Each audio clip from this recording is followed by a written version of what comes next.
little bit about this. So if the jury's getting 2 experts from the state and 2 from the defense, what are they going to do with that? What is this going to come down to when it comes to making their decision on how Michael Cochran died? Let's bring in our legal analyst guest and see what she thinks about that. Criminal defense attorney Jessica Mishali is with us. Jessica, good morning. How do you think the jury might sort through all this expert testimony?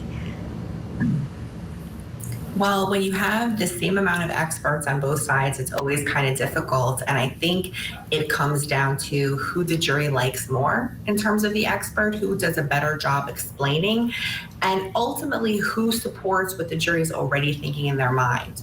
We always know that the jury kind of does jump to conclusions, though they're not supposed to. So they're going to look to the expert that's kind of supporting what they're thinking already and what they're leaning toward in the case. That's interesting. So if they have an idea going into the expert testimony of where they think the facts have led, they may be looking for confirmation. Is that fair to say from the expert, Jessica, in your experience?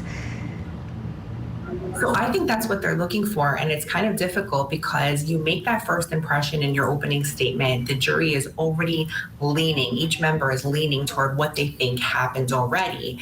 I would say as a criminal defense attorney that if there's 2 experts on each side and both of them have reasonable opinions, you have to go with the defense. You have to side with the defense because it's the state's burden and their burden alone to prove the case beyond a reasonable doubt. But I don't know that the jury necessarily listens to that in every case. That's interesting. Jessica, thank you for that. I've got so many